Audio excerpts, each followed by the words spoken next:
ሰላም ጤና ይስጥልን እጅጉን የተወደዳችሁና የተከበራችሁ የአዲስ ስፖርት ቤተሰቦቻችን እንደምን አላችሁልን?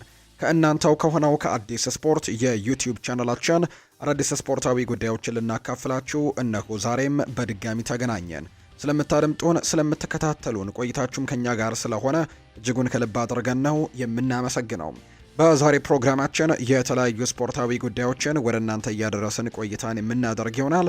ከነዚህ መካከል ትልልቆቹን የአውሮፓ ክለቦች የተመለከቱ ስፖርታዊ ጉዳዮችን የምንነግራችሁ ነው የሚሆነው።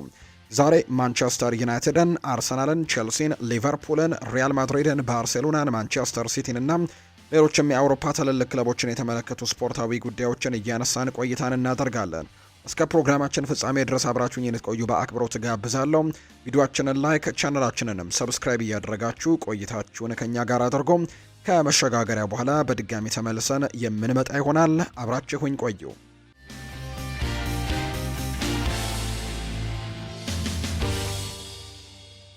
ትላንትና በርከት ያሉ ጨዋታዎች ተደርገዋል። በተለያዩ እንግዲህ ከተሞች ማለት ነው። በተለይ ትላንትና የወዳጅነት ጨዋታዎች እንዲሁ ደግሞ ወደ ዓለም ዋንጫው ለማለፍም የጥሎ ማለፍ ጨዋታዎችም ጭምር የተደረጉበት አጋጣሚ በርከት ብለው ትላንትና የተመለከትንባቸው አጋጣሚዎች ያሉ። በአውሮፓ ወደ ዓለም ዋንጫው ለማለፍ የሚደረግ የማጣሪያ ጨዋታ አሁንም አልተጠናቀቀም። የተወሰኑ ቡድኖች የፕሌኦፍ ጨዋታዎችን እያደረጉ እንዳለ ይታወቃልና ትላንትናም እነዚህ ጨዋታዎች ቀጥለው የተደረጉበትን አጋጣሚን የተመለከት ነው። በአውሮፓ ወደ ቀጣዩ ዙር ለማለፍ ወይም ወደ ዓለም ዋንጫው ለማለፍም ትላንትና ጨዋታዎች ሲደረጉ ተርኪ ትላንትና ሮሜኒያን 1-0 በሆነ ውጤት በማሸነፍ ወደ ቀጣዩ ዙር ማለፏን አረጋግጣለች። ከዓለም ዋንጫው በፊትም አንድ ሌላ የጥሎ ማለፍ ጨዋታ ወይም የጥሎ ማለፍ የፍጻሜ ጨዋታ ይጠብቃታል ተርኪ ከሮሜኒያ ጋር። ትላንትና ግን ጨዋታዋን አድርጋ 1-0 በሆነ ውጤት በማሸነፍ ወደ ቀጣዩ ዙር ማለፏን አረጋግጣለች። ሌላኛው ቼክ ሪፐብሊክ እና እንዲሁ አየርላንድም ጨዋታቸውን አድርገው ነበር። መደበኛው ደቂቃ 2-2 በሆናቸው ውጤት ነው የተጠናቀቀው።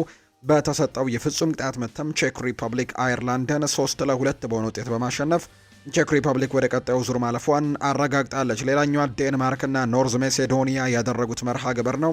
ዴንማርክ የነ ራስመስ ሆይሉንድ ሀገር 4-0 በሆነ ውጤት በማሸነፍ ነው ወደ ቀጣዩ ዙር ማለፏን ያረጋገጠችው። ጣሊያን እንግዲህ በዓለም ዋንጫ ላይ ለመሳተፍ እጅግ በጣም ዳገት የሆነባት ሀገር ሆናለች። በተለይ በቅርብ ዓመታት እንደዚህ አይነት ነገር እየገጠማት እንደሆነ ተመልክተናል እና በጣም 2014 ላይ ነው ለመጨረሻ ጊዜ በዓለም ዋንጫ ተሳትፎ አድርጋ የነበረውና ዘንድሮ ግን ለማለፍ ትልቅ እድል ያላት ይመስላል። ትናንትና ከኖርዘርን አየርላንድ ጋር ጨዋታዋን አድርጋ ነበር። ጣሊያን 2-0 በሆነ ውጤት የትናንትናውን ጨዋታ ማሸነፍ ችላለች። ወደ ቀጣዩ ዙር ለማለፍም አንድ ጨዋታ ብቻ ይቀራታል። ሳንድሮ ቶናሊ በጣም ግሩም የሆነ ጎልን ነው ትናንትና ማስቆጠር የቻለው። ከዛ ውጪ ሞይሴ ኪንም ጎል አስቆጥሮ ትላንትና ጣሊያን 2-0 በሆነ ውጤት የትላንትናውን ጨዋታ ማሸነፍ የቻለችበት መርሃ ግብር ሆኖ ነው የተጠናቀቀው። በዚህም ደግሞ ወደ ቀጣዩ ዙር ለማለፍ አንድ መርሃ ግብር እንደምታደርግ ነው የወጣላት መርሃ ግብር እንዲሁ የሚያሳየው። ከዛ ውጪ ሌሎችም መርሃ ግብሮች ትላንትና የተደረጉ በርከት ያሉ ጨዋታዎች ናቸው ያሉት በዚሁ በዓለም ዋንጫ በአውሮፓ ዞን የማጣሪያ ጨዋታዎች ማለት ነው።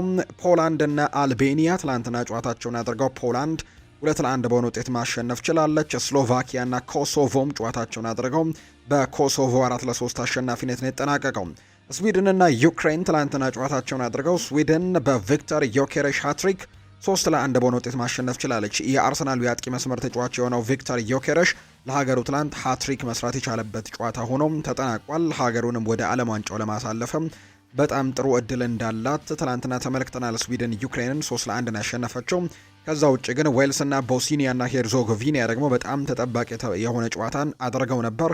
ሁለቱ ቡድኖች 1-1 ነው መደበኛውን ጨዋታ ክፍለ ጊዜም እንዲሁም ተጨማሪውንም ደቂቃ ያጠናቀቁት። ነገር ግን በፍጹም ቅጣት ምት ቦስኒያ ዌልስን 2-1 በሆነ ውጤት በማሸነፍ ወደ ቀጣዩ ዙር አልፋለች ቦስኒያ እና ሄርዞጎቪና። በዚህም የመጨረሻ የጥሎ ማለፍ ጨዋታቸውን የሚያደርጉ ነው የሚሆነው። ትላንትና እንግዲህ ኮሶቮና እንዲሁ ቱርክ በቀጣይ ዙር እርስ በርስ እንደሚገናኙ የተረጋገጠ ጨዋታ ሆኗል። የእርስ በርስ ግንኙነታቸውን ደግሞ እንመልከት። በቀጣይ የሚደረጉ ጨዋታዎችን ማለት ነው። በቀጣይ ጨዋታቸውን የሚያደርጉት ቱርክ እንዳልኳችሁ ከኮሶቮ ጋር መርሃ ግብሯን ታደርጋለች። ጣሊያንና ቦስኒያ ደግሞ ጨዋታቸውን ያደርጋሉ። ስዊድን ከፖላንድ ጋር ትጫወታለች። ቼክ ሪፐብሊክ እና ዴንማርክም እርስ በርስ መርሃ ግብራቸውን ያደርጋሉ። እነዚህ ቡድኖች ወይም ደግሞ አሸናፊ ቡድኖች ለምሳሌ የቦስኒያና የጣሊያን አሸናፊ በቀጥታ ወደ ዓለም ዋንጫው ማለፉን ያረጋግጣል። የኮሶቮና የቱርክም አሸናፊው እንደዚሁ ስዊድንም ከፖላንድ ጋር የሚያሸንፈው ዓለም ዋንጫውን ማለፉን ያረጋግጣል።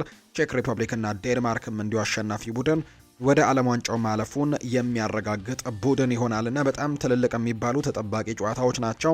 በአውሮፓ ወደ ዓለም ዋንጫ ለማለፍ የሚደረጉ ማጣሪያዎች የተደረጉት በወራጅነት ጨዋታ ትላንትና ሲጠበቅ የነበረ አንድ መርሃ ግብር ነበር። ብራዚልና ፈረንሳይ ያደረጉት ጨዋታ ትላንትና ሲጠበቅ ነበር። እነዚህ ሁለት በዓለም ዋንጫው ላይም በትልቅ ጉጉት ከሚጠበቁ ሀገራት መካከል ናቸው። ነገር ግን ብራዚል ትላንትና ያደረገችውን ጨዋታ 2-1 በሆነ ውጤት የተሸነፈችበት መርሃ ግብር ሆኖ ተጠናቋል። ጨዋታው በፈረንሳይ 2-1 አሸናፊነት ነው የተጠናቀቀው። አሜሪካ ላይ ነው ይሄ መርሃ ግብር የተደረገው። በጂሌት ስቴዲየም የተደረገ መርሃ ግብር ነበር። 68756 ሰዎችም ተገኝተው ጨዋታውን እንደተከታተሉት ነው መረጃዎች የወጡት። ፈረንሳይ ግን በኬሊያን ኤምባፔ የ32ኛ ደቂቃ ጎልና እንዲሁ በሁጎ ኤኪቲኬ 65ኛው ደቂቃ ላይ ባስቆጠሯቸው ጎሎች 2-1 በሆነ ውጤት ማሸነፍ ችላለች። ግሬሰር ብሬመር ነው ብቸኛውን የብራዚል ጎል ትላንትና ማስቆጠር የቻለበትን አጋጣሚ የተመለከት ነው። የካርሎ አንቸሎቲ ቡድን አሁንም በደንብ መጠናከር እንዳለበት በዓለም ዋንጫው ላይም ራሱን በደንብ ለማሳየትም መሞከር እንዳለበት ነው እየተገለጸ የሚገኘው። በርካቶችም የኔይማር ጁኒየር በዚህ ቡድን ውስጥ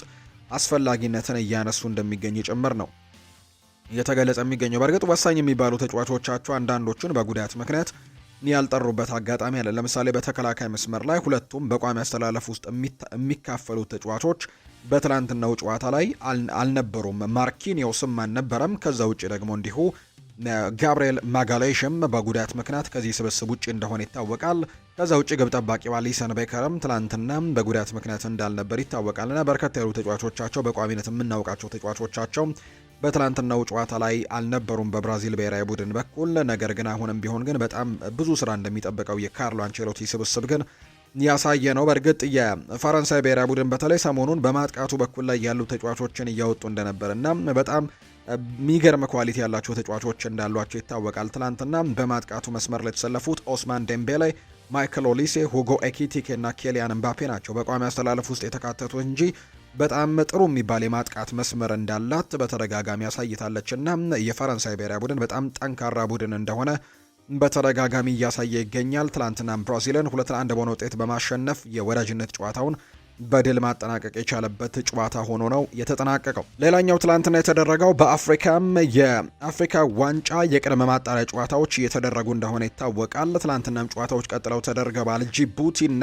ሳውት ሱዳን ሁለት ጎረቤት ሀገሮች ትላንትና ጨዋታቸውን አድርገው ሳውት ሱዳን ወይም ደቡብ ሱዳን 4-0 በሆነ ውጤት ጂቡቲን ማሸነፍ ችላለች። ከዛ ውጪ ሲሸልስና ሌሴቶም ጨዋታቸውን አድርገው ሁለቱ ቡድኖች ሳይሸናነፉ 0-0 በሆናቸው ውጤት ነው የትላንትና መርሃ ግብራቸውን ያጠናቀቁት። ዛሬ ደግሞ ተጠባቂ ጨዋታዎች ይደረጋሉ። ሀገራችን ኢትዮጵያ ዛሬ ነው ጨዋታዋን የምታደርገው ለአፍሪካ ዋንጫው ለማለፍ የቅድመ ምድብ ውስጥ ለመግባት ነው። የአፍሪካ ዋንጫ ምድብ ድልድል ውስጥ ለመግባት ነው ቅድመ ማጣሪያ ጨዋታ የምታደርገውና የኢትዮጵያ ብሔራዊ ቡድን ዛሬ ጨዋታውን ያደርጋል። ከዛሬው ጨዋታ ቀደም ብሎ ግን የመጨረሻ ልምምዱን ትናንትና አድርጓል። ሰሞኑን ወደ ሞሮኮ ማምራታቸው የሚታወስ ጉዳይ ነው። ጨዋታው በሞሮኮ አል አብዲ ስቴዲየም እንደሚደረግ የሚታወቅ ጉዳይ ነው። ሳኦ ቶሜና ፕሪንሲፔ በአፍሪካ ዋንጫው ቅድመ ማጣሪያ የመጀመሪያ ዙር ጨዋታ የሚገጥመው ብሔራዊ ቡድናችን ጨዋታው በሚደረግበት አልአብዲ ስቴዲየም 12 ሰዓት ጀምሮ ትላንትና ልምምድ ያከናወነ ሲሆን ሁሉም ተጫዋቾች በተሟላ ጤንነት ልምምዳቸውን መስራታቸው ነው የተረጋገጠው። የኢትዮጵያና የሳኦ ቶሜ ጨዋታ ዛሬ ምሽት እንደሚደረግ ነው በአልጀዲድ አልአብዲ ስቴዲየም ጨዋታው እንደሚደረግ የወጣላቸው መርሃ ግብር ያሳያልና ዛሬ በጣም ተጠባቂ ጨዋታ ይሆናል። ሳኦ ቶሜና ፕሪንሲፔና ኢትዮጵያ ጨዋታቸውን ያደርጋሉ። ይህ ጨዋታ ተጠባቂ ነው።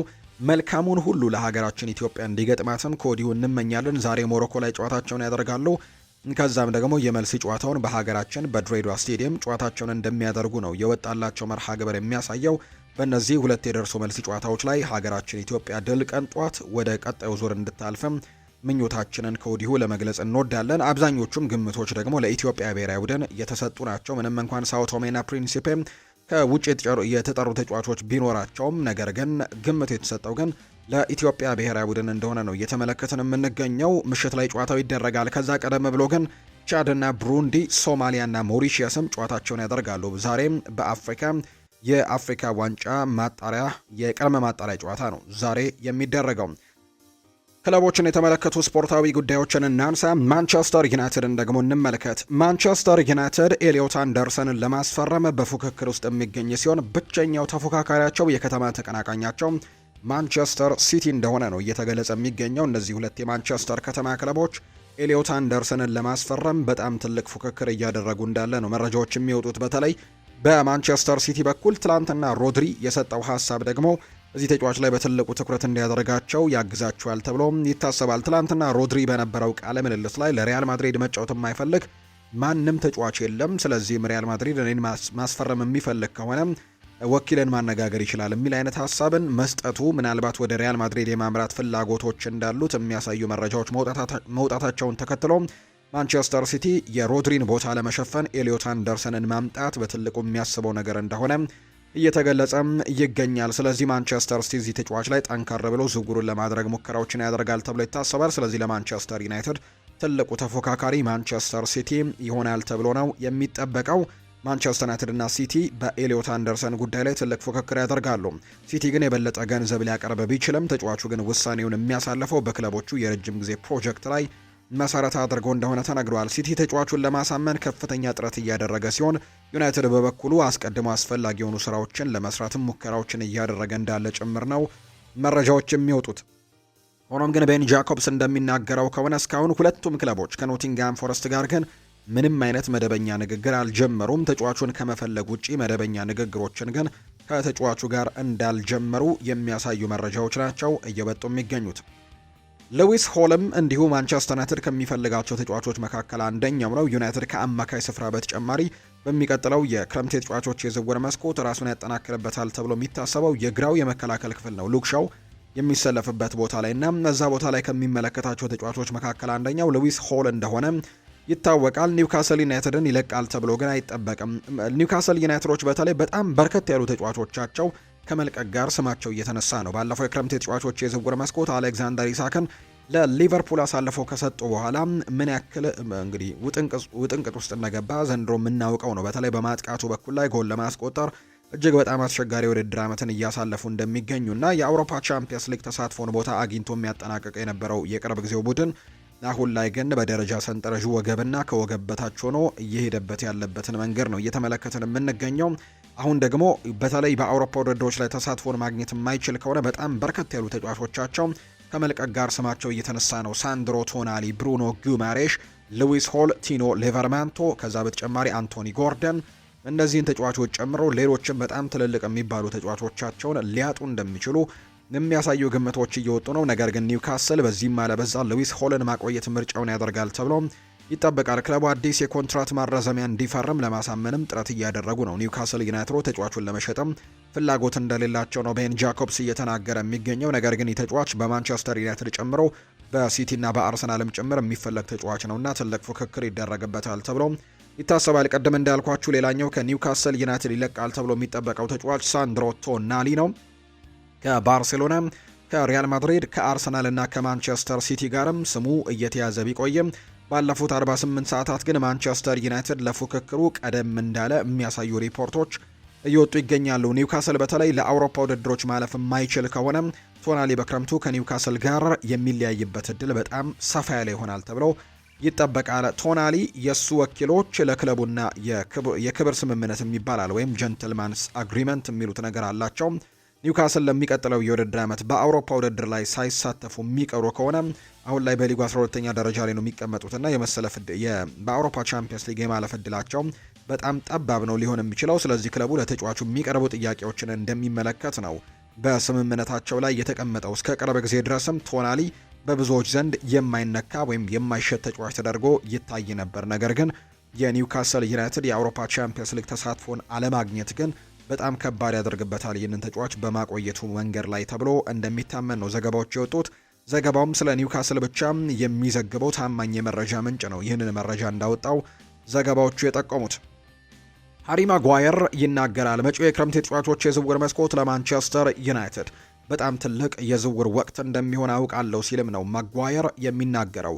ለዩናይትድ ይህ አስፈላጊ ነው። በአሰልጣኞችና በአመራር ክፍሎች ላይም ትልቅ ግዢዎች እንደሚኖሩ ተናግሮናል እናውቃለን ሲልም ጭምር የተናገረውና ማንቸስተር ዩናይትድ በክረምቱ የተጫዋቾች የዝውውር መስኮት በጣም ትልቅ ለውጦችን ሊያደርግ እንደሚችል ነው ሃሪ ማጓየርም ፍንጭ የሰጠው ሰምተናል ሲልም ጭምር ተናግሯልና ማንቸስተር ዩናይትዶች በሚቀጥለው የክረምት የዝውውር መስኮት ዩናይትድ ራሱን ለመገንባት ይህንን የዝውውር መስኮት በደንብ ይጠቀምበታል ተብሎ ይታሰባል። በተለይ የአውሮፓ ቻምፒየንስ ሊግ ተሳትፎን ለማግኘት በጣም ቅርብ ሆኗልና ያንን ነገር ማግኘት የሚችል ከሆነ ደግሞ በገንዘብም ፈርጣማ ይሆናል። ከዛ ውጭ ደግሞ ተጫዋቾችንም ለመሳብ በጣም በትልቁ አማራጭ ይሰጣቸዋል ተብሎ ነው የሚታሰበው።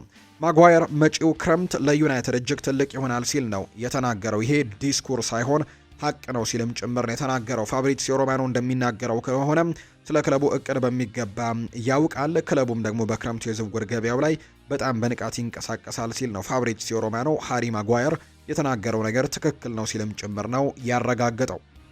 ማታያስ ኩኛ የማጥቃት ጨዋታዎችን በመገንባት ረገድ በጣም እጅግ ጠቃሚ ተጫዋች ነው፣ እጅግ ቀልጣፋም ነው ብለውታል የብራዚል ብሔራዊ ቡድን አሰልጣኝ የሆኑት ካርሎ አንቸሎቲ ስለ ማታያስ ኩኛ ሲናገሩ። ትላንትናም በቋሚ አስተላለፍ ውስጥ ተካቶ ተመልክተነዋል። እሱ በተለያዩ የአጥቂ ቦታዎች ላይ መጫወት የሚችል አይነት ተሰጥኦ ያለው ተጫዋች ነው፣ ፍጥነትና ጥንካሬውን በጣም ድንቅ ነው ብለውታል ካርሎ ሲናገሩ። ማታያስ ኩኛ በተለያዩ ሚናዎች ውስጥም የመስራት ብቃትና ሁለገብነት ያለው ሲሆን በሜዳ ላይም ያለውን አቅም በሙሉ አውጥቶ የሚጠቀም አይነት ተጫዋች ነው ብለውታል የብራዚል ብሔራዊ ቡድን አሰልጣኝ የሆኑት አንቸሎቲ ስለ ማንቸስተር ዩናይትዱ ማታያስ ኩኛ ሲናገሩ። ሉዊስ ኤንሪኬ በፓሪስ ሰን ዠርሜን ቤት ባለው ቆይታ ደስተኛ ነው ተብሏል። ባለፉት ቀናትም ኮንትራቱን ለማራዘም የተደረጉ ንግግሮች አዎንታዊ እንደሆኑ ነው ዘገባዎች የሚጠቁሙት። ኤንሪኬ በዩናይትድ ቤት ትልቅ ግምት ተሰጥቶት የነበረ ቢሆንም አሁን ግን ከዋነኛ እጩ ዝርዝር ውስጥ ግን አሁን ላይ ስሙ እየወጣ ይገኛል። ምክንያቱም ምናልባት በፓሪስ ሰን ዠርሜን የመቆየቱ ነገር በጣም እየሰፋ መምጣቱን ተከትሎ ሊወሰን የሚችል ውሳኔ እንደሆነ ነው መረጃዎች እየጠቆሙ የሚገኙትና ይህ አሰልጣኝ ሉዊስ ኤንሪኬ በፓሪስ ሰን ዠርሜን የመቆየት እድሉ በጣም ሰፋ ብሏል። በአሁኑ ሰዓትም የማይክል ካሪክ እጩነት በቁም ነገር መታየት እንደሚጀምር ነው እየተነገረ የሚገኘው። በተለይም በዚሁ በጥሩ ፎርሙ የውድድር ዓመቱን የሚያጠናቅቅ ከሆነና በገበያው ላይ ማንቸስተር ዩናይትድ የሚፈልጋቸው አሰልጣኞች አሁን ላይ በብዛት አለመኖራቸው፣ ለምሳሌ ያክል ሉዊስ ኤንሪኬን ነበር የሚፈልጉት፣ በፓሪስ ሰን ዠርሜን ደስተኛ እንደሆነ እየተነገረ ነው የሚገኘው። ሮቤርቶ ዲዘርቢንም የማስፈረም የነበራቸው ፍላጎትም አሁን ቀዝቀዝ እያለ መጥቷል። በተለይ ሮቤርቶ ዲዘርቢ ወደ ቶተናም የማምራቱ እድል ነው ሰፋ ያለ እንደሆነ እየተነገረ የሚገኘው። የጀርመን ብሔራዊ ቡድን አሰልጣኝ የሆነው ዩሊያን ናግልስመን አሁንም ግን ስማቸው የሚነሳ ሌላኛው አሰልጣኝ እንደሆነ ይታወቃል። በክረምቱ ግን ትልቅ ነገሮች ሊፈጠሩ እንደሚችሉ ነው ዘገባዎች የጠቆሙት። ማንቸስተር ዩናይትድ አሌሃንድሮ ባልዴን በተመለከተም ስለ ተጫዋቹ የዝውውር ሁኔታ ባርሴሎናን አነጋግረዋል። ነገር ግን ተጫዋቹ ባርሴሎናን የመልቀቅ ፍላጎት የለውም፣ ክለቡም የሚሸጠው ከፍተኛ የሆነ የዝውውር ሂሳብ ከቀረበለት ብቻ ነው ብለዋል ሙንዶ ዲፖርቲቮ ሲናገር። ማንቸስተር ሲቲ፣ አስተን ቪላም እንዲሁ የተጫዋቹ ፈላጊዎች እንደሆኑ መረጃዎቹ ግን የሚጠቁሙት። አርሰናልን የተመለከቱ መረጃዎችን ደግሞ ወደ እናንተ እናደርስ። አርሰናል እንደ ሳላህ አይነት ተጫዋች ነው የጎደለው ብለዋል ጄሚ ካራገር ሲናገር። የቀድሞው የሊቨርፑል ተጫዋች ጄሚ ካራገር እንግዲህ ሲናገር አርሰናል ልዩነት ፈጣሪ ተጫዋች የለውም ሲል ነው አስቴቱን የሚናገረው። አርሰናል እንደ ሳላህ አይነት ቡድኑ አቋም ላይ ባልተገኘበት ሰዓትም ከምንም ተነስቶ ልዩነት መፍጠር የሚችል ተጫዋች ያስፈልገዋል። አርሰናል የጎደለው ይሄ ነው ሲልም ጭምር ይናገራል። ፕሪሚየር ሊጉ አሁን ጥራት ያለው ተጫዋች የለውም። ዴብሮይናና አሁን ደግሞ ሳላህ ክለቡን ወይም ደግሞ ሊጋቸውን ለቀዋል። ስለዚህም ደግሞ እንደሱ አይነት ኮከብ በፕሪሚየር ሊጉ እንደሚናፍቀን እርግጠኛ ነኝ ብሏል ጄሚ ካራገር ሲናገር። ሁለቱ ነበሩ ድንቅ ኳሊቲ የነበራቸው ተጫዋቾች ሲልም ጭምር ይናገራል። ሳላህ አሁንም ቢሆን ከዓለም ምርጥ ተጫዋቾች አንደኛው ነው ያለው ካራገር ወደ ሳዑዲና አሜሪካ መሄድ የለበትም፣ እዛ የሚሄደው እድሜው ሲገፋ ነው ሲልም ጭምር የተናገረው። ለሙሐመድ ሳላህ በጥሩ ደረጃው እንዲቀጥል ፍጥነቱ አነስ ወደሚለው የጣሊያን ሴሪኤ ቢሄድ እንደሚመክረው ነው ጄሚ ካራገር የተናገረው። አርሰናል ግን እንደዚህ አይነት ተጽዕኖ ፈጣሪ ተጫዋች ወይም በተለያዩ ቅጽበቶች አርሰናል በሚቸገርበት ሰዓት ውጤትን በአንድ መቀየር የሚችል አይነት ሱፐርስታር በአርሰናል ቤት መመልከት ፈልጋለሁ ሲልም ነው ጄሚ ካራገር የተናገረው።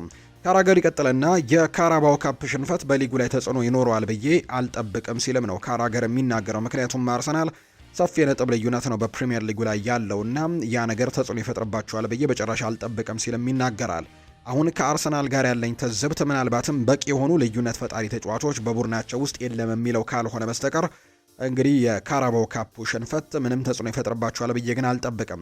በቡድን ውስጥ ምንም አይነት ጎልቶ የሚታይ ኮከብ ተጫዋች በቡድናቸው ውስጥ የለም። አንዳንድ ጊዜ ደግሞ እንደ ፍጻሜው ጨዋታ ቡድኑ ጥሩ ባልሆነበት ወቅት ቡድኑን ተሸክሞ የሚወጣ አይነት ተጫዋች ያስፈልገዋል በዚህ ቡድን።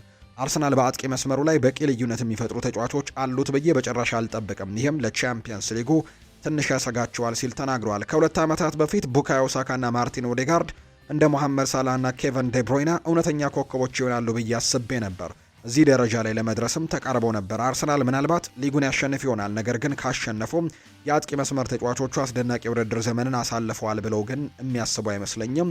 ነገር ግን በቡድን ስብስብ ወይም ደግሞ በስብስቡ ጥራትና በአንድ ላይ በመሆንም ጥሩ ነገሮችን አድርገው ይህንን ዋንጫ እንዳመጡ ትቆጥርላቸዋለሁ እንጂ የአጥቂ መስመር ተጫዋቾቻቸው ግን ልዩነት ፈጣሪዎች ናቸው ብዬ በጭራሽ አላምንም ሲልም ጭምር ነው ጄሚ ካራገር እየተናገረም የሚገኘው። የቲምበር ጉዳት እንደታሰበው ከባድ አይደለም የሚል መረጃን ነው ሳይመን ኮሊንግስ መረጃውን እያጋራ የሚገኘው።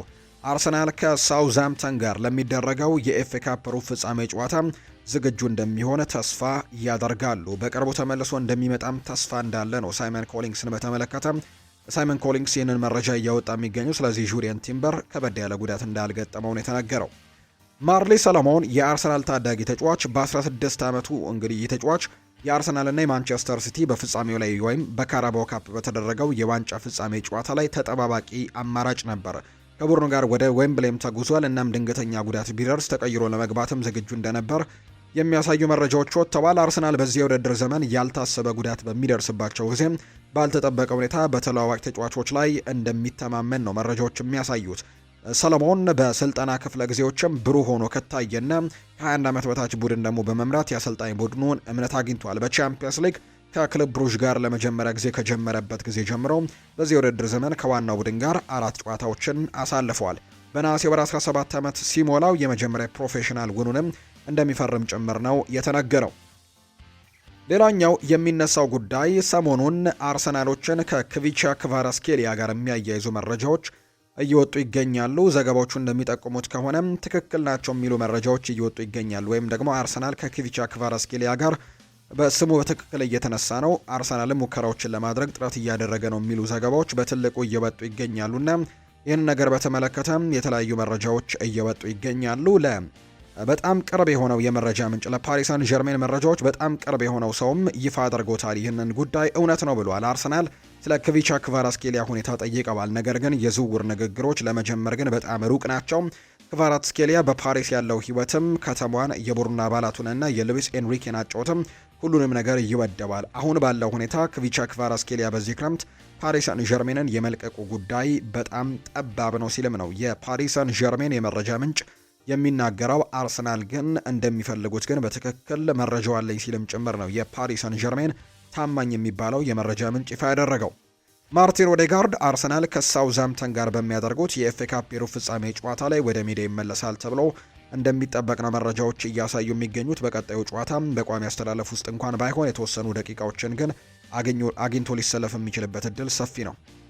ሊቨርፑልንም የተመለከተ መረጃን እናንሳም። ስለ ሳላ ታላቅነት ቁጥሩ ይመሰክራል ብሏል የርገን ክሎፕ ሲናገር። የቀድሞ ሊቨርፑል አሰልጣኝ የርገን ክሎፕ ስለ ቀድሞ ተጫዋቻቸው መሐመድ ሳላ አስተያየታቸውን ሰጥተዋል።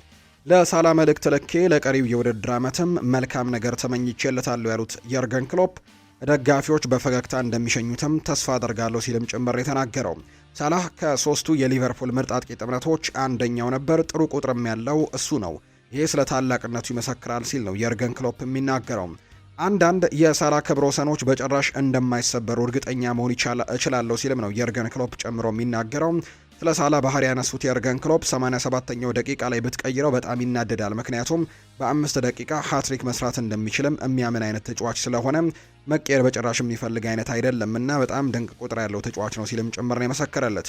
ክሎፕ ሳላ ሊቨርፑልን ስለመልቀቁም ሲናገር በመጨረሻው የጨዋታ ቀን ሁላችንም ፈገግታ ያስፈልገናል፣ በፊታችሁ ላይ እንደሚኖርና በታሪክ ከምናያቸው እጅግ አስገራሚ የእግር ኳስ ስንብቶችም አንዱ አካል በመሆናችሁ ደስተኛ እንደምትሆኑ በእውነት ተስፋ አደርጋለሁ ሲልም ጭምር ነው የተናገረው የርገን ክሎፕ ሳላ ከሊቨርፑል ስለመልቀቁም ሲናገር።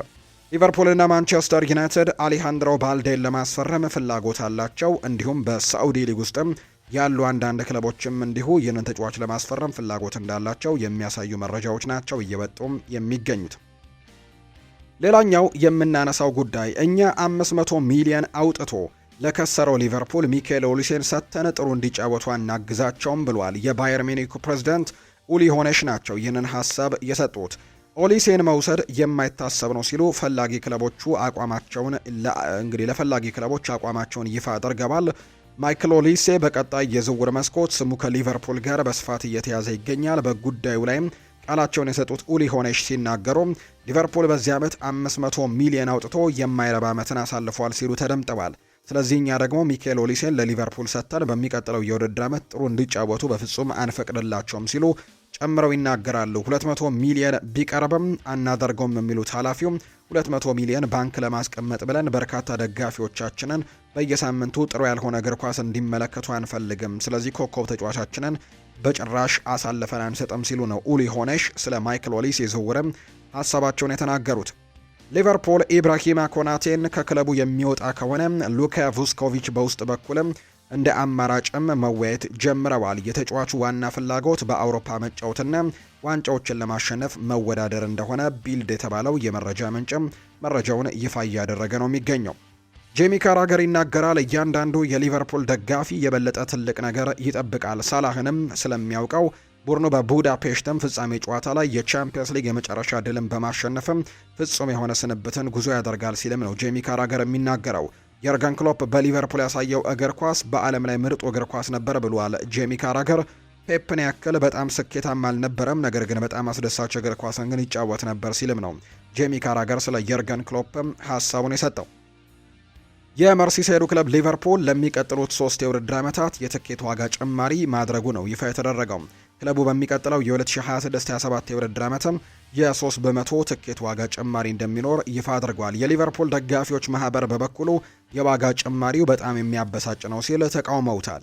ለተከታታይ 3 ዓመታት ዋጋ ጭማሪ አድርጌያለሁ ማለት የተሳሳተና ኢፍትሐዊነት ነው ሲልም የክለቡ ደጋፊዎች እንደገለጹ የሚያሳዩ መረጃዎችም እየወጡ ይገኛሉ። የቸልሲን ጉዳዮች እናንሳ። ኮል ፓልመር በቸልሲ ውስጥ የማይነካ ተጫዋች ነው። እናም በዚህ ክረምት ኮል ፓልመርን ለማስፈረም የሚሞክር ማንኛውም ክለብ ጊዜውን በከንቱ ያቃጥላል እንጂ በጭራሽ አይለቀቅም ሲል ነው ቤን ጃኮብስ ለቶክ ስፖርት የሚናገረው። ቸልሲ ወደ ቻምፒየንስ ሊግ ባይገባ እንኳን ቸልሲ ኮል ፓልመር እንዲወጣም በጭራሽ የሚፈቅድበት ሁኔታ እንደሌለ ነው እየተናገሩ የሚገኙ። ስለዚህ ቤን ጃኮብስ እንደሚናገረው ከሆነ ኮል ፓልመር በጭራሽ ክለቡን ይለቃል ተብሎ እንደማይጠበቅ ነው መረጃ የወጣው።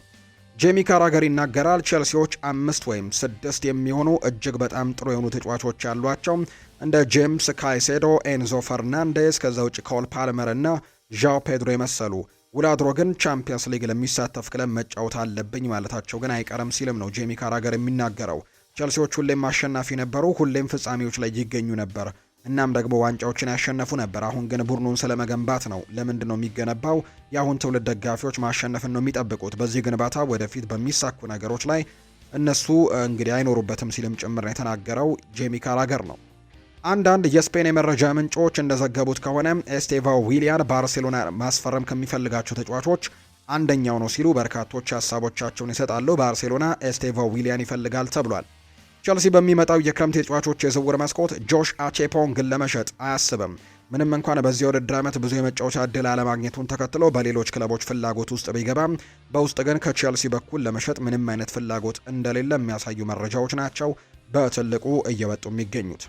የሪያል ማድሪድን መረጃዎች ደግሞ ወደ እናንተ እናደርስ። የሪያል ማድሪድ የወሩ ምርጥ ተጫዋች እጩዎች ይፋ ተደርገዋል። በአሰልጣኝ አልቫሮ አርቤሎ የሚመራው ሪያል ማድሪድ የወርሃ መጋቢት የወሩ ምርጥ ተጫዋቻቸውን ይፋ አድርገዋል። በዚህ መሰረትም ቪኒሲዮስ ጁኒየር፣ ፌዴሪኮ ቫልቬርዴ፣ ዲን ሃውችሰን፣ ኦሪዮል ሹዋሜኒ እና አንቶኒ ሩዲገር የወሩ ምርጥ ተጫዋቾች ለመባለም በእጩነት የቀረቡ ተጫዋቾች እንደሆኑ ነው የተመለከት ነው። ኒኮ ፓዝ ወደ ሪያል ማድሪድ መመለሱ ከስፖርታዊም ሆነ ከኢኮኖሚ አንጻር ትልቅ ፍላጎት የሚታይበት ጉዳይ እየሆነ እንደመጣ በሪያል ማድሪድ በኩል ያሉ ሰዎች ይናገራሉ። ማርካ በተለይ ባወጣው መረጃ ለሱ ከ60 ሚሊዮን ዩሮ በላይ የሆኑ የተለያዩ ጥያቄዎች እየቀረቡለት ይገኛሉ። ይህ እጅግ ከፍተኛ መጠን ያለው ገንዘብ በመሆኑ ሪያል ማድሪድ ተጫዋቹን ሙሉ በሙሉ እንዲቆጣጠር ወይም ኮንትሮል እንዲያደርገውና ለወደፊቱ በሚደረግ ሽያጭ ላይ 100% ገቢውን ማግኘት እንዲችልም ግፊት እያደረገ ነው። በአሁኑ ሰዓት ኮሞ የተጫዋቹን 50 በመቶ የመሸጥ መብትን እንደያዘ ጭምር የሚታወቅ ጉዳይ ነውና በቀጣይ ሪያል ማድሪድ የሚወስነው ውሳኔ በርካቶች የሚጠብቁት ሆኗል። ኬሊያን ኤምባፔም ይናገራል። ሪያል ማድሪድ በውድድር ዓመቱ በጣም ወሳኝ ምዕራፍ ላይ እንገኛለን ሲል ነው ኤምባፔም የሚናገረው።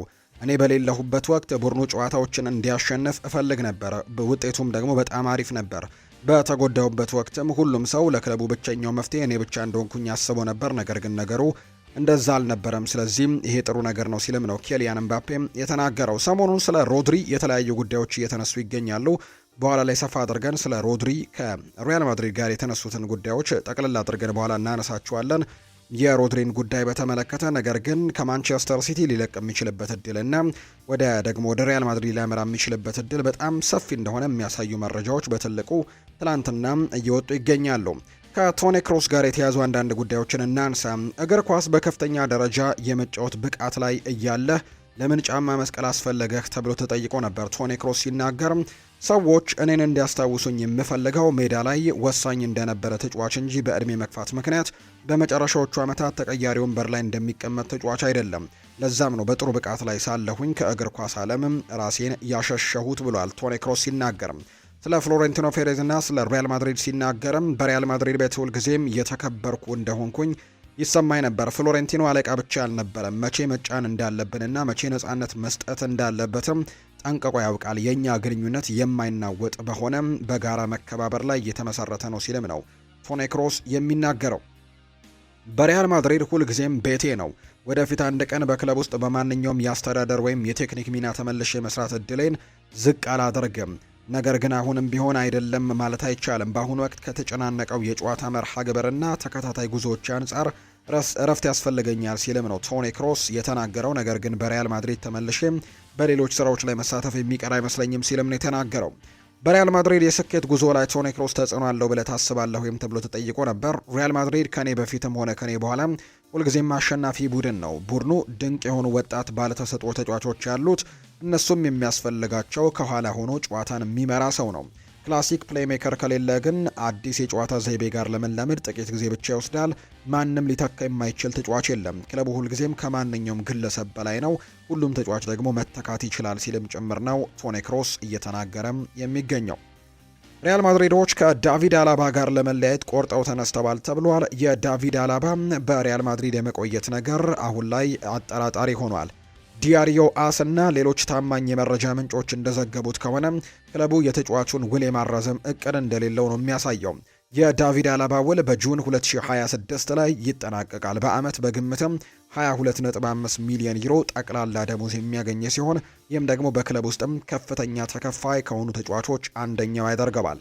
ተጫዋቹ ከታህሳስ 2023 ጀምሮ በደረሰበት የኤሲኤል ጉዳት ምክንያትም ለረጅም ጊዜ ከሜዳ መራቁና አሁንም በተደጋጋሚ የሚያጋጥሙት የጡንቻ ህመሞችም ክለቡ ውሉን እንዳያድስለት ምክንያት አድርገውታል። በዚህም ሪያል ማድሪድ የተከላካይ ክፍሉን በወጣት ተጫዋቾች ለመተካት እያቀደ ሲሆን እንደ ኢብራሂማ ኮናቴ ያሉ ተጫዋቾችም በነፃ ዝውውር ለማስፈረም ድርድር መጀመሩ ይነገራል። ምንም እንኳን ክለቡ እሱን ለመልቀቅ ቢፈልግም ዳቪድ አለባ እስከ ውሉ ማብቂያ ድረስም በማድሪድ የመቆየትና ብቃቱን ሜዳ ላይ ማረጋገጥ ፍላጎት እንዳለው የሚያሳዩ መረጃዎች ናቸው እየወጡም የሚገኙት። ከሮድሪ ጋር የተነሱት ደግሞ የዝውውር ጉዳዮችንና አዳዲስ ስፖርታዊ ጉዳዮችን ከሮድሪ ጋርና ከሪያል ማድሪድ እንዲሁ ከማንቸስተር ሲቲ ጋር የሚያያዙ ነገሮችን ሰፋ አድርገን ወደ እናንተ እናደርስ። ስለ ሮድሪና ሪያል ማድሪድ በሚቀጥሉት ቀናት ተጨማሪ ነገሮች ይኖራሉ ተብሎ ይጠበቃል። ስለ ድርድሩና ስለ መሳሰሉት ነገሮች ፍሎሬንቲኖ ፔሬዝ ሮድሪን በጣም ያደንቁታል፣ እንዲሁም በቡድን ውስጥም ተጨማሪ ስፔናዊያንን ማካተት ይፈልጋሉ በማለት ነው ታዋቂው የዝውውር ጋዜጠኛ ፋብሪዚዮ ሮማኖ እየዘገበ የሚገኘው። ማንቸስተር ሲቲ በ2025-26 የውድድር ዓመት የአውሮፓ ቻምፒየንስ ሊግ 16ኛው ዙር በሪያል ማድሪድ ተሸንፎ ከውድድሩ መውጣቱን ተከትሎ ሮድሪ ለሪያል ማድሪድ ያለውን አክብሮት በድጋሚ እየገለጸ ነው። ሪያል ማድሪድ በምንም አይነት ሁኔታ በጥሩም ይሁን በመጥፎ ፎርም ወደ ጨዋታው ቢመጣ ምንም ለውጥ አይመጣም፣ ምክንያቱም ሪያል ማድሪድ ሁልጊዜም ሪያል ማድሪድ ነው በማለትም ነው የክለቡን ታላቅነትም የሚናገረው። ሪያል ማድሪድ ሲቲን ጥሎ ስላለፈበት ሁኔታም ሲናገር እንደማስበው የቀይ ካርድ ሁኔታ ባይፈጠር ውጤቱን ቀልብሰን ወደ ቀጣዩ ዙር የምናልፍበት እድል ይኖረን ነበር የበርናርዶ ሲልቫ ቀይ ካርድ ባይኖር ኖሮ። ነገር ግን በጥሩም ሆነ በመጥፎ ሁኔታም ወጥተን ደግሞ ጨዋታውን ቢጀምሩም ለእነሱ ግን ለውጥ የለውም። ሪያል ማድሪድ ሁልጊዜም ጠንካራ ቡድን እንደሆነ ሁሉም ያውቃል ሲል ይናገራል። ሳስበው ሰዎች እኔና ቪኒን ለማጣላት ብዙ ሞክረዋል፣ ነገር ግን ጉዳዩ እዛ ላይ አልነበረም። ለእኔ ለቪኒ ትልቅ አክብሮት ያለኝ ሰው ነኝ። በዛም ደግሞ ባሎን ዶር ሲዝን ሳይቀር የሰራቸውን ነገሮች በጣም አደንቅለታለሁ ሲልም ነው የተናገረው። ሲቲ በሮድሪ ዙሪያ ውሳኔ መስጠት ግዴታ ውስጥ እንደገባ ነው የተነገረው። ማንቸስተር ሲቲ በሮድሪ የውል ሁኔታ ላይ ስጋት ውስጥ ሊወድቅ እንደሚችል የሚጠቁሙ አዳዲስ ዘገባዎች ናቸው የወጡት። የዴይሊ ሜሉ ጋዜጠኛ ጃክ እንደተናገረው ከሆነ ሪያል ማድሪድ ለረጅም ጊዜ ሲያቅደው የነበረው ሮድሪን ለማስፈረም በዚህ ክረምት ያለውን ሁኔታ ሊፈትሽ ይችላል የሚል ከፍተኛ እምነትም እንዳላቸው ነው የተናገረው።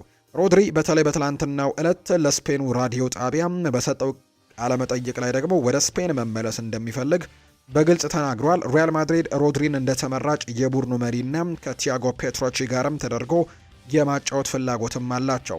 ምንም እንኳን ተጫዋቹ የቀድሞ የአትሌቲኮ ማድሪድ ተጫዋች ቢሆንም ወደ ሪያል ማድሪድ ማቅናት ግን ለሱ ምንም ችግር እንደሌለበትና ራሱም ተጫዋቹ መናገሩ የሪያል ማድሪድ ስራን ቀላል እንዳደረገለት ነው መረጃዎች የሚወጡት። ሮድሪ ከማንቸስተር ሲቲ ጋር ያለው ውል ሊጠናቀቅም 15 ወራቶች ብቻ ነው የሚቀሩት።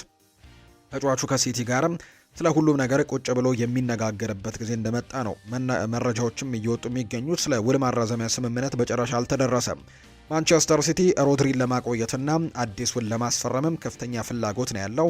ሆኖም ግን ተጫዋቹ ውሉን ለማራዘም ፍቃደኛ ካልሆነ ክለቡ በሚቀጥለው ዓመትም በነፃ ከማጣት ይልቅ በዚህ ክረምት በከፍተኛ የዝውውር ዋጋ በግምትም ከ65 እስከ 100 ሚሊዮን ፓውንድም ለመሸጥ ሊገደድ እንደሚችል የሚያሳዩ መረጃዎች ወጥተዋል። የሮድሪ የኮንትራት ሁኔታና ከሪያል ማድሪድ ጋር ያለው ግንኙነት በአሁኑ ወቅት በአውሮፓ እግር ኳስም ትልቅ መነጋገሪያ ነው የሆነው። ስፔናዊው ተጫዋችም በደረሰበት የኤሲኤል ጉዳት ምክንያት ክለቡ ውሉን ለማደስ ሲደረግ የነበረው ንግግርን ለጊዜው አቁሞታል። ሪያል ማድሪድ በበኩሉ ሮድሪን የቶኒ ክሮስ ተተኪ አድርጎ እንደሚመለከተውና የኮንትራቱን ሁኔታን በቅርበት እየተከታተለ እንደሚገኝ ነው መረጃዎች የወጡት። በተለይ የዴይሊ ሜሉ ጸሐፊ ይህንን መረጃ አጋርቶታል። ሮድሪ የባሎን ዶር አሸናፊ መሆኑ ለሪያል ማድሪድ ይበልጥ ሳቢ የሆነ የዝውውር ኢላማ እንዲሆንም አድርጎታል። ሲቲም በበኩሉ አማካዩን በነፃ ላለማጣት ወይም በቀላሉ ላለመልቀቅም የጉዳት ጊዜውን ደግሞ እንደጨረሰ አዲስ የኮንትራት ድርድር ለመጀመር እንደሚፈልግ ነው የሚጠበቀው። በተመሳሳይ ትላንትና የወጡ መረጃዎች እንደሚያመለክቱት ሪያል ማድሪድ ለሮድሪ ያለውን ፍላጎትም ከመቼውም ጊዜ በላይ እየጠነከረ እንደመጣ አመላካች ነገር አለው። ጋዜጠኛ ማቴዎ ሞሬቶ እንደሚናገረው ከሆነ እንዲሁ ሌሎችም ታማኝ የመረጃ ምንጮች እንደሚሉት ከሆነ የዝውውር ሂደቱ ሪያል ማድሪድ በመሃል ሜዳው ላይ የጎደለው ሊደርሺፕ፣ የማሸነፍ ስነ ልቦናና ልምድን ለማሟላትም ሮድሪን በጣም በቁም ነገር ነው የሚመለከቱት። ሪያል ማድሪድ ተጫዋቹን ለማስፈረም በቁርጠኝነት እየሰራ ሲሆን በዚህ ሰዓትም ሁኔታውን በቅርበትም እየተከታተለው ነው የሚገኘው። ተጫዋቹን በትናንትናው ዕለት በሰጠው ቃለ መጠይቅ ላይ ወደ ስፔን ላሊጋ መመለስ እፈልጋለሁ ማለቱ ብቻ ሳይሆን ሪያል ማድሪድ ከመጣም የምዘጋው በር የለም የሚል አይነት ሀሳብን ነው የሰጠውና በዓለም ላይ ያሉ ምርጥ የክለቦች ጥያቄን አልቀበልም ማለት አልችልም በማለትም ነው ለዝውውሩ አረንጓዴ መብራት የሰጠው። በተጨማሪም ቀደም ሲል አትሌቲኮ ማድሪድ መጫወቱ ምንም ተጽዕኖ እንደማይፈጥርበት ጭምር ነው የተናገረው። ስለዚህ ማንቸስተር ሲቲ በጣም ከባድ ጊዜ ውስጥ ሊገባ ይችላል ሮድሪን ኮንትራቱን የማያራዝምለት ከሆነ የሚሉ መረጃዎች ናቸው እየወጡ የሚገኙት በሁለቱ አካላት በማንቸስተር ሲቲና በተጫዋቹ አዲስ የውል ማራዘሚያ ድርድር ላይ ግን እንዳልሆኑ ነው ንግግሮች የሚያሳዩት። እንደውም እንደ አንዳንድ ዘገባዎች ከሆነ በክለቡና በተጫዋቹ መካከል የነበረው የውል ማራዘሚያ ድርድር የተቋረጠው ሮድሪ በደረሰበት ጉዳት ምክንያት እንደነበር ይነገራልና ከጉዳቱ ከደረሰበት ጊዜ ጀምሮ ሲቲ ከተጫዋቹ ጋር አዲስ ውል ድርድር ምንም አይነት ንግግሮችን አላደረጉም። ስፔናዊው ተጫዋችም በቅርቡ በሰጠው አስተያየት ላይ ውል ለማራዘም በአሁኑ ሰዓት ቅድሚያ የሚሰጠው ጉዳይ አይደለም ብሎ ሙሉ ለሙሉ መናገሩ የሚታወስ ነው። ትኩረቴ በተሻለ ከጉዳቴ ለማገገም ላይ ነበር ሲልም ጭምር የተናገረው። አሁን ያለው የሮድሪ ውል የሚያልቀው 2027 ላይ ነው። እናም ከ15 ወራት አካባቢ በኋላ ይጠናቀቃል። ስለዚህ ክለቡ ድርድሩን ለመጀመር አጣዳፊነት አይታይበትም። ነገር ግን የዚህ ውድድር ዓመት መዘግየት ግን ወይም ደግሞ የዚህ ድርድር መዘግየት ግን ሪያል ማድሪድ ተጫዋቹን ለማስፈረም ያለውን ነገር በጣም ያጠናክርለታል የሚሉ አይነት ሀሳቦች ናቸው በትልቁ እንዲወጡ እያደረገው የሚገኘውና ይህ ተጫዋች ምናልባት በሪያል ማድሪድ ኮንትራት የመፈረም ወይም ደግሞ በሪያል ማድሪድ የመፈረም እድሉ ወይም ወደ ሪያል ማድሪድ የማቅናት እድሉ በጣም ሰፋ ያለ ሊሆን እንደሚችል የሚያሳዩ መረጃዎችን በትልቁ እየተመለከተን እንገኛለን። የሎንስ እና የፓሪሰን ዠርሜን ጨዋታ ተራዝሟል። የፈረንሳይ ሊግ በሰጠው ድምፅም የፓሪሰን ዠርሜን እና የሌንስ የሊግ ጨዋታ መራዘሙን ነው በይፋም ያስታወቁት። ፓሪሰን ዠርሜን ለሊቨርፑሉ ጨዋታ በቂ እረፍት ለማግኘት ጨዋታው እንዲራዘም ጥያቄ አቅርቦ እንደነበር ይታወሳል። ነገር ግን ሌንስ ጥያቄውን እንደማይቀበልና እንደማይስማሙ ተናግረው እንደነበር ይታወሳል። ነገር ግን ፓሪሰን ዠርሜን ለሊቨርፑሉ ጨዋታ እረፍት እንዲያደርግ ግን ውሳኔው ተወስኖለታል። ሌንስ በበኩሉ ጨዋታው በመራዘሙ እንደማይስማማ ገልጾ እንደነበር የሚታወስ ነው። ይሁን እንጂ አወዳዳሪው አካል ግን ጨዋታውን ለማራዘም መወሰኑን በይፋ አስታውቋል። ስለዚህ የፍሬንች ሊግ ዋን ቦርድ አባላትም በጉዳዩ ላይ በሰጡት ድምፅ ሁሉም እንዲራዘም መስማማታቸው ነው የተዘገበው። ስለዚህም ፓሪሰን ዠርሜን እና ሌንስ የሚያደርጉት ጨዋታ ለሌላ ጊዜ ተራዝሟል። ምክንያቱ ደግሞ ፓሪሰን ዠርሜን በአውሮፓ ቻምፒየንስ ሊግ ከሊቨርፑል ጋር ለሚያደርገው ጨዋታ በቂ ረፍት እንዲያገኝ ተብሎ በመታሰቡ ነው። ባለፈው ከቼልሲ ጋርም እንዲሁ ተመሳሳይ ነገር ተደርጎለት እንደነበር ይታወሳል። ጨዋታ ተራዝሞ እንዲረፍት እንዲያደርግ ፓሪስ ሰን ዠርሜን እና በአውሮፓ ቻምፒየንስ ሊግ ላይ ፈረንሳይን እንዲያስጠራ በጥሩ ሁኔታ እንዲቀጥልም ለማድረግ ታስቦ የተደረገ እንደነበር እናስታውሳለን። አሁንም ለሊቨርፑሉ ጨዋታ ፓሪስ ሰን ዠርሜን በቂ ረፍቶችን እንዲያገኙ ከሌንስ ጋር የነበረው የጨዋታ መርሃ ግብር እንደተራዘመላቸው ነው መረጃው የወጣው። ሴኔጋል 5 ግለሰቦችን ልትከስ ነው። የአፍሪካ ዋንጫ ድሏን ያጣቸው ሴኔጋል ትላንትና ለዓለም አቀፉ የስፖርት ገላጋይ ፍርድ ቤት ወይም ካስ ለሚባለው በይፋ ቅሬታዋን ማቅረቧን እናስታውሳለን። ሴኔጋል ትላንትና ደግሞ የሙስና ወንጀል ክስ ለማቅረብ ነው ለአዘጋጆቹ መሆኑን እያስታወቀች የምትገኘው። ሕጋዊ ሂደቱን እንዲመሩ በሴኔጋል የተሰየሙት ጠበቆችም በሰጡት መግለጫ ክሱ 5 ግለሰቦችን ይመለከታል ነው ያሉት። ኃላፊነታችን የዚህን መርዝ አመጣጥም ማወቅ ነው ያሉት ጠበቆቹ እስካሁን ባናውቀውም እየሰራንበት እንገኛለን ሲሉ ጭምር ይናገራሉ። የሞሮኮን መንግስት እንደማይመለከት ክሱን ያነሱት ጠበቆቹ እንዲሁ አሜሪካ ውስጥም ዓለም አቀፍ ምርመራ እንዲጀመርም ለመጠየቅ የሚያስችል ማስረጃን ይዘናል ነው ያሉት ጠበቆቹ። በፈረንሳይ በሰጡት ጋዜጣዊ መግለጫ ስለ ግለሰቦቹ ማንነት የጠቀሱት ነገር የለም። 5ቱ ግለሰቦች እነማን እንደሆኑ በይፋ የተናገሩት ነገር ባይኖርም ነገር ግን ይሄ ነገር ወደ ሌሎች ነገሮችም ሊያመራ እንደሚችልና እስከ መጨረሻው ድረስ ሴኔጋል እንደምትፋለም ነው እየተናገረች የምትገኘው። ስለዚህ የአፍሪካ ዋንጫ ድሏንም በጭራሽ አሳልፋ እንደማትሰጥም ጭምር እንዲሁ ተናግራለች። እንዲሁ ደግሞ ለካስም ይግባኝ መጠየቋ የሚታወስ ጉዳይ ነው። ምንም እንኳን ካስ በትክክል መርምሬም ውሳኔ ለመስጠት ወራቶች ይፈጃል ቢልም ነገር ግን እስከዛ ድረስ ግን ውሳኔው እንደታገደ ወይም ለሞሮኮ ይመለስ የተባለው ውሳኔ እንደታገደ የምናስታውሰው ጉዳይ ነውና በቀጣይ ትልቅ ነገር ውሳኔ ይጠበቃል ተብሎ ይታሰባል። ከአፍሪካ ዋንጫው ጋር በተያያዘ የዓለም እግር ኳስ የበላይ አካል የሆነው ፊፋ ለሚቀጥለው የዓለም ዋንጫ ውድድር አዲስ ሕግ ማውጣቱን ይፋ አድርጓል። በአዲሱ ሕግም አንድ ተጫዋች ተቀይሮ ለመውጣት 10 ሰከንድ ብቻ ሲሰጠው ከዛ ባለፈ ግን ተቀይሮ የሚገባው ተጫዋች ለ1 ደቂቃ ለመቆየት ይገደዳል። 10 ሰከንድ የሚያሳልፍ ከሆነ ለምሳሌ ተጫዋች ተቀይሮ ሲወጣ በተለይ የመሩ ሲሆን ብዙ ጊዜ ተጫዋቾች ደቂቃዎችን ለማባከን በጣም ረጅም ጉዞዎችን እንደሚያደርጉ ይታወቃልና 10 ሰከንድ ብቻ ነው አሁን ላይ ሊሰጣቸው የሚችለው። ከ10 ሰከንድ የሚበልጥ ከሆነ ተቀይሮ የሚገባው ተጫዋች 1 ደቂቃ ሜዳ ላይ አይገባም፣ ቆሞ ይጠብቃል ማለት ነው። ስለዚህም ተጫዋቾች 10 ሰከንድ ብቻ ነው ለመቀየር ጊዜ የሚሰጣቸው።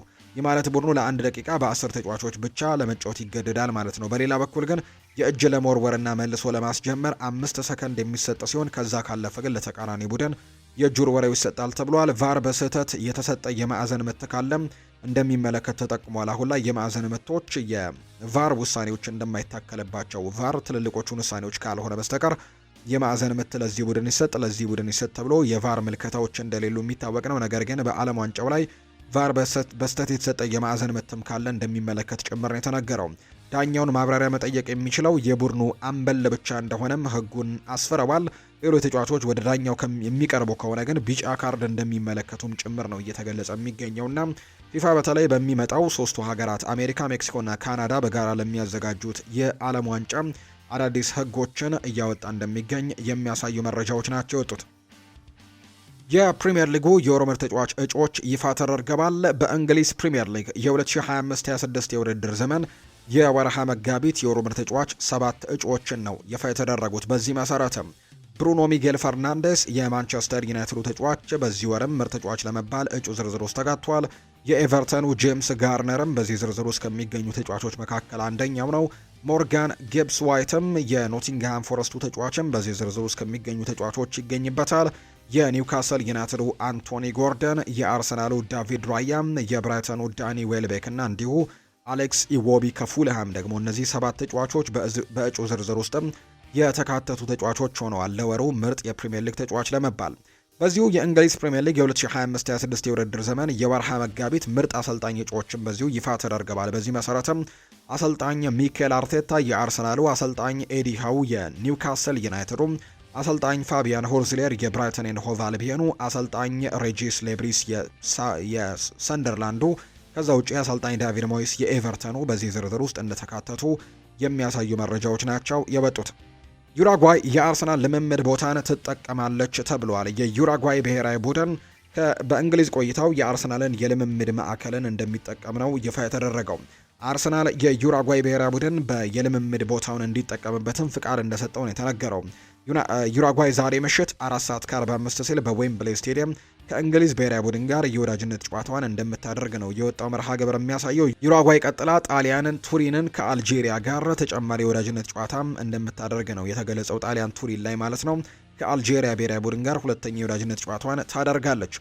ሌክስተንስታይን ከዓመታት በኋላ ድል ቀንቷታል። ታንዛኒያ ትላንትና ከሌክስተንስታይን ጋር የወዳጅነት ጨዋታ አድርጋ 1-0 በሆነ ውጤት ነው የተሸነፈችው። ታንዛኒያ አውሮፓዊቱ ሀገር ሌክስተንስታይን ከ2 ዓመታት በኋላ የመጀመሪያ ድሏ ሆኖ ነው የተመዘገበው። ሌክስተንስታይን ለመጨረሻ ጊዜ ጨዋታን ያሸነፈችው በ2024 ሆንግ ኮንግን ሲሆን የትናንትና ድሏ ደግሞ በ6 ዓመታት ውስጥም 4ኛው ድሏ ሆኖ ተመዝግቦላታል። የአፍሪካ ዋንጫ ሩብ ፍጻሜ ተፋላሚዋ ታንዛኒያ በሌክስተንስታይን ተሸንፋ በሩዋንዳ እየተካሄደ ከሚገኘው የፊፋ ሲሪየስ ውድድርም መሰናበቷ እየተነገረ እንደሚገኝ ነው መረጃዎቹ የወጡት። የተወደዳችሁና የተከበራችሁ ቤተሰቦቻችን ለዛሬ ያዝንላችሁ አዳዲስ ስፖርታዊ ጉዳዮቻችን እነዚህን ነው የሚመስሉት። ስላደመጣችሁን፣ ስለተከታተላችሁን፣ ቆይታችሁን ከኛ ጋር ስላደረጋችሁ እጅጉን ከልብ አድርገን እናመሰግናለን። ፉአድ ባህሩ የዛሬውን ፕሮግራም እየመራው ከእናንተ ጋር ቆይታን አድርግ ያለው። በቀጣይ ፕሮግራሞቻችን ሌሎች ስፖርታዊ ጉዳዮችን፣ ሌሎች አዳዲስ መረጃዎችን አካተን በድጋሚ ተመልሰን የምንገናኝ ይሆናል። ለዛሬ ግን ስላደመጣችሁኝ፣ ስለተከታተላችሁኝ፣ ቆይታችሁም ከኛ ጋር ስለነበር ከልብ አድርጌ ያመሰገንኩኝ። መልካም ጊዜ፣ መልካም ቆይታ እንዲሆንላችሁ ነው በአክብሮት የምመኘው። በዛሬው ምሽቱ ፕሮግራማችን ደግሞ ሌሎች ስፖርታዊ ጉዳዮችን፣ ሌሎች አዳዲስ መረጃዎችን አካተን በድጋሚ ተመልሰን እንገናኛለን። ለዛሬ ግን እዚህ ጋር እናብቃም። መልካም ጊዜ እንዲሆንላችሁ ነው በአክብሮት የምመኘው።